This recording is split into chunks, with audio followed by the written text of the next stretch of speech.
G'day guys, I hope you are well. Hey, thanks for all the questions on the scan yesterday. Really great little scan, that one. And yeah, I do go through things relatively quickly. It's because I've been practicing it for a very, very long time, and I've got a lot of people that do also know how to know these strategies as well. Keep watching, keep learning, and make sure to get over and do the courses.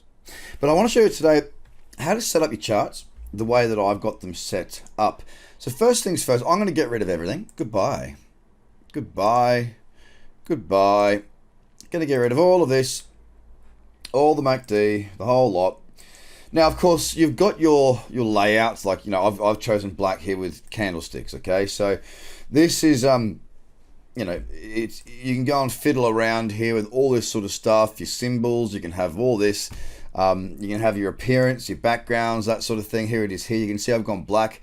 I don't want to have any, you know, horizontal or vertical lines. They don't add anything to me.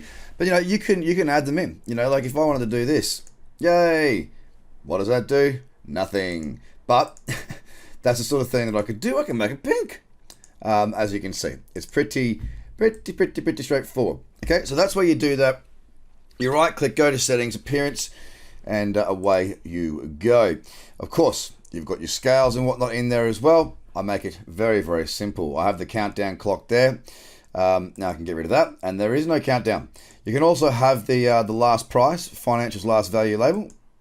Where's that? Sorry, it's on the crosshair.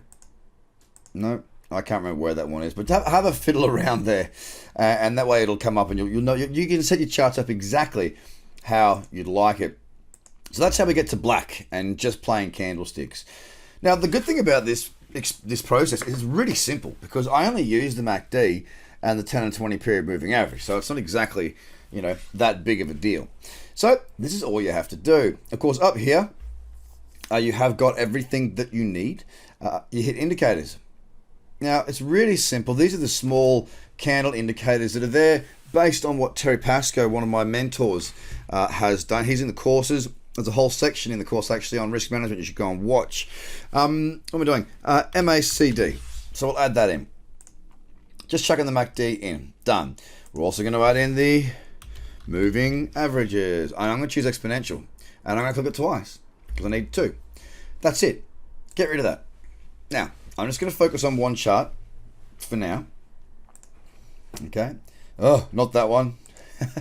I want this one. Okay. So now you can see that this is very different to how my charts actually look, right?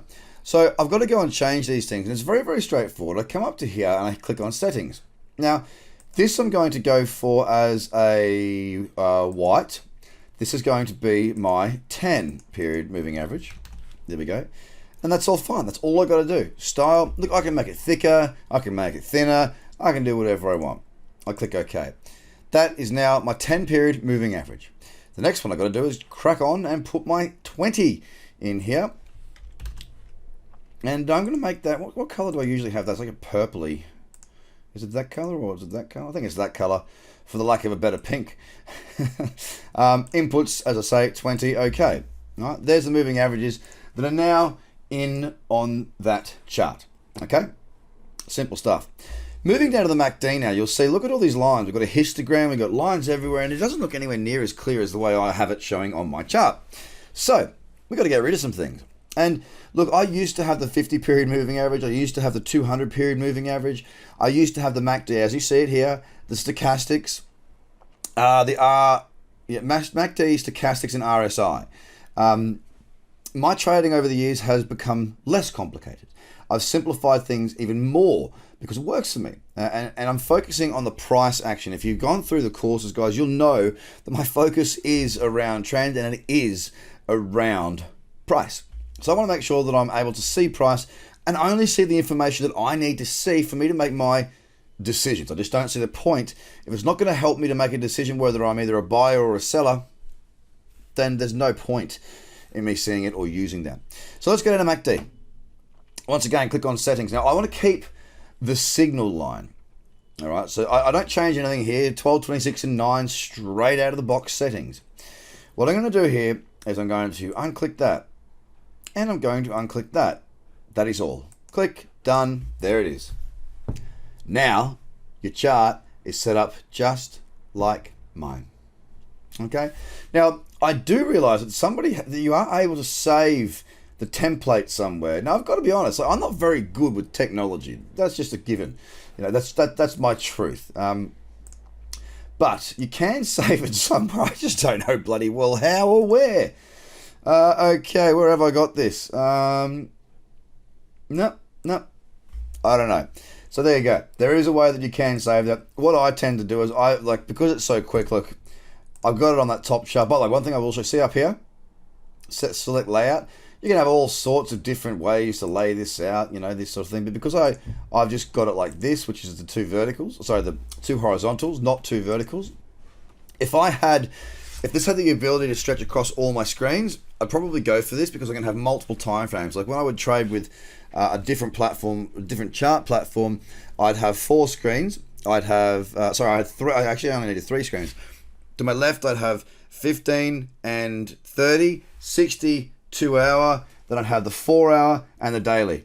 Then I have another tab down the bottom here that would then have like midterm time frames, and that would go 2, 4, 6, 8, 16 daily, 2 daily, and so on and so forth. So I'd have different tabs. The way TradingView is set up, it's not great. It's not the best. It's a long way from the best, but it's there, and it does the trick for now. So I have it set like that. Watch how quickly you can actually do this. It really doesn't take much time at all. We'll just go up to indicators just to show you again how to do it. MACD, in it goes. Let me go moving average, exponential 1, 2. Get out of there. Click up on here. We're going to change that. We're going to make that white. We're going to go to inputs. We're going to make that 10. Then we're going to go back up to here. We're going to go here. We're going to go inputs 20. Style, we're going to make that one this nice pink color, and that is that. Then we come across here, click on this little thing here, get rid of the signal, get rid of the histogram, and it's done. Now you know why I don't bother looking for all the ingredients, all the tools to go and save layouts, because I just set it up, it is complete, and that is all it takes to do. 2 moving averages, okay? Simple 2 moving averages, 10 and 20 period exponential moving average, and the MACD. Guys, if you want to know how to use all of that to bring it together, you know what to do. All right. If you want to see how to use the FTX platform, click on that below, because I'm still getting questions about that. About how to use margin, how to use this, how to use it, how to risk manage. It's all there in that video, guys. So please go and fill your boots there. But take care of yourself. And if you haven't already, go to tradercobb.com and subscribe to the video newsletter. We've got some cool stuff coming out. Take care. Thanks for your time. And thanks for all your questions. Love you. Bye for now. The Trader Cobb Crypto Show, talking business in blockchain.